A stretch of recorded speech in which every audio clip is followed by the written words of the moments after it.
I have a meeting of intentions. One is to touch the heart. The other is to encourage feeling. And another is to not do harm. Because to me, anything we resolve has to have a connection to love. That's Norma Johnson, and this is, well, That Went Sideways, a podcast that serves as a resource to help people have healthy, respectful communication. We present a diversity of ideas, tools, and techniques to help you transform conflict in relationships of all kinds. On this episode, we talk with Norma Johnson about how she uses creativity and art to respond to conflict and to promote dialogue. She is a poet and writer, a teacher, a healer, performer, facilitator, and consultant. And Norma Johnson is also a member of the production team here at the Sideways podcast. I'm Sam Fuqua, co-host of the program, and I'm so happy to be joined for this episode by two other members of the Sideways team, folks you haven't heard on the program yet, but who have been part of making this podcast happen. Mary Zinn is our co-host for this episode. Hi, Mary. Hi, Sam. Glad to be with you today. Great to have you here. And as our featured guest and interviewee, another member of the Sideways team, Norma Johnson. Hi, Norma. Hi, Sam. Hi, Mary. This is great. So glad we're doing this. We really are looking forward to talking to you about your work, Norma. And your bio includes so many different hats that you wear: poet, writer, performer, teacher, facilitator, healer. There's probably a few others that I'm leaving out. Could we start by just asking you to talk a little bit about how all those different things come together for you and how it connects to your work with this program? Sure. At the very foundation for me is creativity. And I've been involved in performing arts forever. I was the kid that made up a play and gave everybody parts and directed and made the costumes and just did everything like that, when I was growing up, and then on into the professional life. The arts, I think, are at my soul, really, because it's taught me that we can express aspects of humanity that often aren't even allowed in the normal societal framework. We can touch hearts, we can deliver messages, and we have a lot of fun doing it. And the arts in general, all the arts have that kind of aspect. It's a it's a very special part of being human, is creating in those ways. So that's always intrigued me and always been a part of what I do. So then everything else I do has to have a lean of creativity. And that's generally what takes me in the different directions that I go, and which ultimately led me here, where there's a diversity of creativity in resolving conflict. Well, we certainly do hope, Norma, that all of our guests bring some information about getting along and when things go sideways, especially. So we are so glad you're here with us today and sharing your creativity with our audience. I appreciate your being here. And what inspires you, Norma, to create something new? What does that feel like when that happens? Oh, it's always as a result of life. Something I experienced either as an event, a life event, or something I saw or heard, something I was witness to. And it's also an accumulation of things. Sometimes my writings come after a long time of wanting to express about something. And I have to just leave it until it's got its own momentum and shows itself to me. For instance, during all the murders, the police murders of unarmed Black men, women, and children that came to the forefront of our nation, which has been going on forever and still does. But the precipice that that took me to, finally some words came because we kind of look at the year of 2020 as a huge accumulation, a huge outpouring from everybody in all different kinds of ways, for and against. But it's been happening so long that it's been building inside of me. And I wanted words. I so much wanted words, but they weren't coming. And then one day they just came, and it was only a few words. I was kind of surprised, but it said what I needed to say. So I'll share that one with you. It's called I Can't Believe It. In response to the series of police murders of Black unarmed men, women, and youth, Michael Brown, Tamir Rice, Sandra Bland, Eric Garner, Philando Castile, George Floyd, Breonna Taylor, and may you rest in peace. I can't believe it. That's what some of my white friends are saying. But what if you did? Would that begin to change things? Or might it change you? Your disbelief cost us. Norma, that is so powerful. Thank you for sharing both how ideas come to you and when the words do come, how beautifully you are able to put it together so it resonates with a broad audience. And when you perform something like this beautiful poem that you just performed, what are you hoping people will take away? I heard you say you're hoping it will change them. And can you put into words what you hope people take away from an experience like this?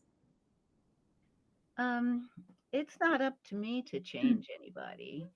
That's something we each have to do ourselves. So I don't get involved in that part, actually. Even though I do diversity work, that's not my intention. But it is my intention, one, to touch hearts. That's, I think, my primary intention, because we live in a society. I mean, when we talk about things like white supremacy, some of the things we don't talk about it is that it's forced us to shut down our humanity. That's how it thrives. And so touching hearts is a big deal, because then we have a different way to feel about something, and then we have a different way to think about something. So that's really all I seek to do, is to touch and to see what that brings. If you think, as I sometimes do, of art as a form of communication, is it a one way communication? The artist puts it out there and people receive what they can from it? Or is there a way for, in your experience, for art to create dialogue? Both, Sam. I mean, when I first, actually, that poem and a large amount of the poems that I do are all part of a collection I call Poems for My White Friends. And each of those poems came out of incidents, if you will, either that I experienced myself or that I've been witnessing. And I can't speak for artists in general because art is so personal. But once we decide to share it, then something else comes with it. And I'm always learning what that is, to tell you the truth. I've learned to trust it. In the beginning, when these poems first started coming, I did I trusted it to an extent, but was apprehensive about sharing because this was, like a decade ago, and these conversations were not at the forefront. And when I did share it, the reactions were, ooh, kind of dramatic, actually. So I've had to trust that my intentions being fulfilled just through the writing of it. And then what happens to it after that, I can't say. It's kind of like raising a child, I think, and then birthing a child, and you raise it, and then once you put it out once they go out into the world, it's their life. That's kind of the way I see my poems. Well, right, and you can't know every reader of your poetry because Hmm. it's just not possible. But I am interested in something you said a second ago about the reaction you got, and I'm assuming this maybe you're referring to white friends who read your work, and did that open a conversation that maybe was too difficult for them to have without it, or did it shut them down? That's another possibility, I suppose, because we're uncomfortable talking about a variety of issues, including racial issues in many cases. Oh yeah, yeah, and it continues to happen with my work. I've gotten accustomed to it, actually, but that took some time for me to be okay with the types of responses that they bring. And in the beginning, when I started sharing this, it's interesting too because I'm learning along the way as well. So I've learned, especially through doing diversity work, that people have quite a journey with this. White people, in particular, have quite a journey with something that I'm intimate with, and so to allow for that. But the types of reactions that I got in the beginning were kind of shock. And I think, I can only suppose, but I think that some of what that had to do with was my white friends living in their white worlds and thinking that my world was like theirs because they were comfortable with me, because we hung out, and because I know how to code switch, because I move around in the white world. And I think it was actually a shock to learn that, oh, you mean you're black? You mean these things? Wow. Because they don't associate me, I don't think they associated me with the kinds of images that have been promoted about who Black people are, the criminality and, just that we're the bad ones. And that's been portrayed throughout our lives in so many ways. And that's why people are afraid of us. So I think they had to navigate that because I have to admit, I hadn't been talking about it, because it reaps too much stuff that I have to deal with then. And so I think the poetry came as a result of all of those things, that I didn't want to really get into these conversations with my white friends because I know that they just don't know so much. And then I end up either um, having to be some kind of teacher or having to deal with all the stuff that I deal with every day. And so, in a lot of ways, this collection of poems from my white friends really came from those premises. It was a way to speak that was succinct and that came through in way more ways than I think I know how to articulate in just a conversation where I'm still navigating whiteness. Thank you, Norma. That's it is perhaps not all right for white people to expect people of color to educate us about their experience. And at the same time, having seen you perform and having had your story told through these beautiful poems, it does inform us. And so I can relate to what you were saying about wanting to get the information to people who have grown up in white bubbles and yet not have to be their teacher. So it's a very passionate and powerful way for people to get information. And when you use the word shocking, it does feel shocking and surprising that I didn't know so much of person of color, a Black person's experience. And it's your story. So I would ask you to talk a little bit about how important storytelling is, sharing experiences that other people don't know about. Yeah, whew. You know, the more I do around story, the deeper it gets for me.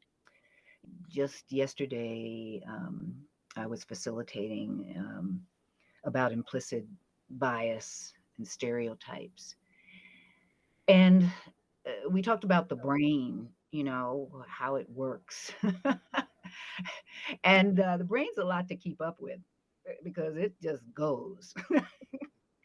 And our conscious level is probably pretty minimal compared to the unconscious level. And that's fine. It's kind of like a computer in a lot of ways. What's downloaded into it is now its database. And so it uses that database to perform all the other functions. So it's kind of like it's in the air. And the fascinating part to me is that for whatever reasons, it seems like humans create stories around everything. It's almost like it's our form of validation for what we're seeing or witnessing or experiencing. We put it to story. That's how you hear about three people all witness the same thing, an accident or an incident in a family or whatever, and everybody's got a different story about it. How does that happen? The incident is just what it is, but it's almost like it doesn't exist until we put a story to it. So our storytelling is phenomenal. It's phenomenal. And I mean, if you look at the origins of people's origin stories globally, everybody's got them because people create stories around what's around them, what they see, what they experience, how they engage with each other. So I think that's at the core of story for me. I'm fascinated by how we story. I find that I have a particular lean into it, and it has to do with all of those parts of me that I bring to it. Everything from being a healer to performing the performance arts, which is another thing. I mean, growing up in performing arts, that's everything it is stories. We're tasked with telling a story in the most phenomenal way we can. Every single department, no matter what. I used to be a costumer. And so, everything we do about that costume has to do with supporting the characters to support the story. So it's always intrigued me. And I think that when we talk about things like change, if we want to change anything, what we have to change is the narrative. That's how things change. We change with our own narratives. If they change, we change. And you talked about shutting down our humanity, Norma. So if we are able to change our narratives, are people able to open up their humanity? And what would that look like? Well, it depends on what they're changing it to. I think just the nature of being, I think we're evolving all the time. So there's always some kind of change going on. It could be slight or subtle, it can be dramatic. And I think probably all people have experienced a range of that. But what it looks like is only what we decide it looks like. Sometimes I think we get stuck in problems. When I look at history and when shifts have happened, change has happened, whether it's something we like or something we don't like, I I feel it's because of the momentum of a narrative, of a story. And I think when I think about diversity, I think about there's a full spectrum of that. And seems like it probably always has been, and maybe there always will be. So I think it's worth considering what we want things to change to, because then that starts a whole nother story. Norma, do you have another poem you'd like to share with us? Yeah, I do have one I share with you, and it's called The Secret. Shh. We're not supposed to say it. It's a secret, a code, a warning. It's a happenstance of birth and a deciding factor in the lay of the land. It generates discomfort and tension and confusion. So the preferred default is not to mention it at all. One has to lay low and cautiously calculate how to bring it up and what the stakes will be for having it enter the protected space. It's a long shot, a gamble, a disruptor of glass ceilings and houses. It's as clear as day, yet obscured in the darkness. Throats tighten, lips purse, heartbeat rises because it may change everything. How we speak to each other, how we enter each other's space, how we perceive ourselves and the thoughts that direct our lives. It's a trembling idea, waiting to be acknowledged, to be brought out into the open, revealed. It's a dare that can be taken as a threat, unnerving, hostile. Not everyone can tolerate it. It takes courage and a willingness to change for the better what has been held in pain. It's simple, really, but encompassing a complicated past that holds the space to this day. Shh. We're not supposed to say it. It's a secret, a code, a warning. It's a happenstance of birth and a deciding factor in the lay of the land. A disruptor of glass ceilings and houses. It's simple, really, when we dare to say, white.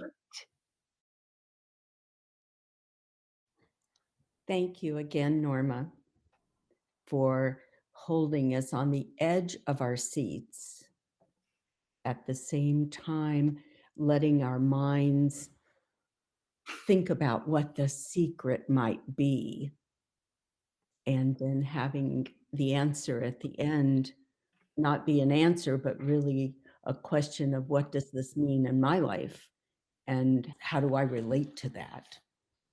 Did you know you would be a disruptor? Maybe a little bit, because I have a meeting of intentions. One is to touch the heart, the other is to encourage feeling, and another is to not do harm. Because to me, anything we resolve has to have a connection to love. And I'm not out to punish people or even to put people on the spot, although I probably do that. But it's more to just bring awareness. So I've crafted my own form of disruption, and it has to do with storytelling. It has to do with history, and it has to do with today. Norma, you talked about people creating their own stories. And I would like to know, when things go sideways and people do create their own stories, how can they manage that? What's your hope that people would know about storytelling, their own storytelling? What I've come to know just within my own body, that telling my stories has been a tremendous healing piece for me. And also, it's informed other people. We have so many assumptions about who we are, with each other. And I think really at the source of conflict resolution, mediation, it relies tremendously on people's stories. Once that's shared, we have a whole nother way to take people in that really includes so much more of their humanity. Because up until that point, up until we have people's stories, they are who we assume they are. And we're using our own filter to make those assumptions. And that's based on our experience, our lives, our stories. The part I love about the concept of diversity is all the stories that we bring. That's what makes us not only the human part of us, but that's what makes us community. That's what gives us an exchange of that humanity. And I think it empowers us. It empowers especially the one who's sharing their story. And I think it's a tremendous asset for resolving things, because so much of conflict is about assumptions, often inaccurate or incomplete. There's an amazing Nigerian storyteller, author, Chimamanda Adichie, and she has a very famous piece on TED Talk called The Danger of a Single Story. And it's got millions and millions and millions of hits. And there's a reason for that. Norma, it's been such a treat for me to talk with you, a member of the Sideways team who hasn't been on the program yet, and Mary, to have you co-host, another team member. This has been really great. What do you hope that people get from listening to this program, from listening to what we hope are diverse stories and perspectives? Well, I think first of all, in all the different wonderful stories that we share with people, I think finding ones that they resonate with, ones that they're curious about, ones that they've never even heard of. I think all of that is about enriching our our human experience, reaching across the boundaries of the bubbles that we live in to learn more about each other and to help us see different perspectives so we have better tools to resolve those conflicts in our lives. Well, as we come near the end of the program, do you have one more poem you can share with us? I do, Sam. And this one, all my poems do come out of situations and things that happen. And to resolve them for myself on the inside, first of all, for my own healing, but also to help extend another understanding of maybe what took place or the kind of effect that situation or statement might have had.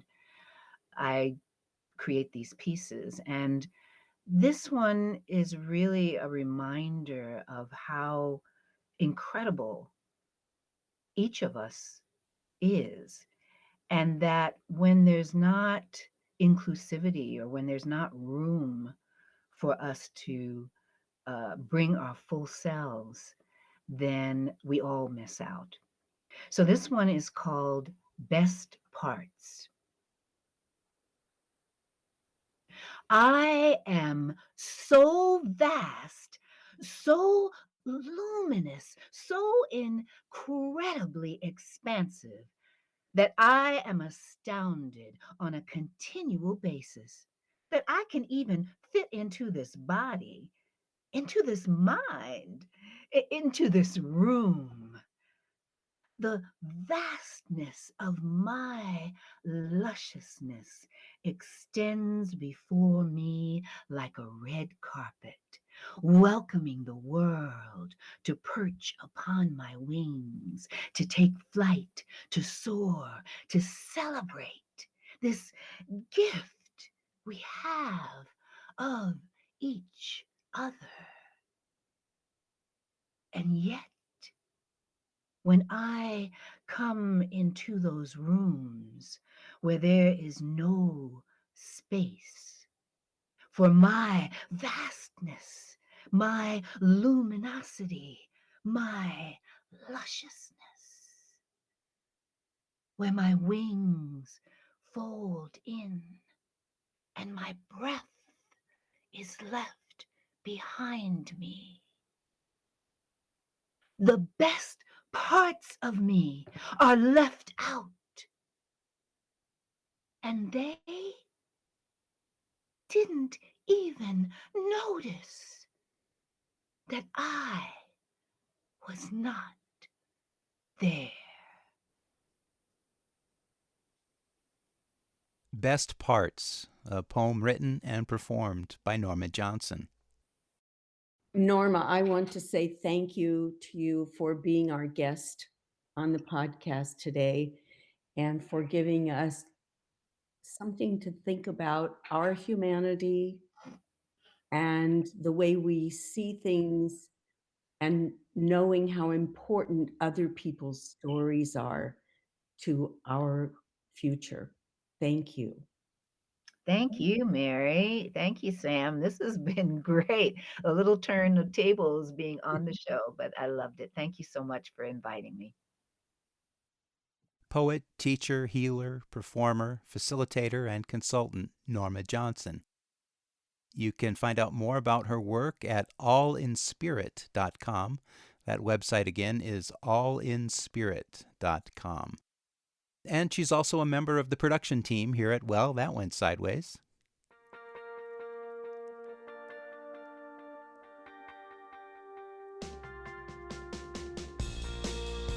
Thanks for listening to our podcast. We produce new episodes twice a month. You can find them wherever you get your podcasts and on our website, sidewayspod.org. We also have information on our guests and links to more conflict resolution resources at the website. That's sidewayspod.org. Our program is produced by Mary Zinn, Jess Rao, Norma Johnson, Alexis Miles, and me, Sam Fuqua. Our theme music is by Mike Stewart. And this podcast is a partnership with the Conflict Center, a Denver-based nonprofit that provides practical skills and training for addressing everyday conflicts.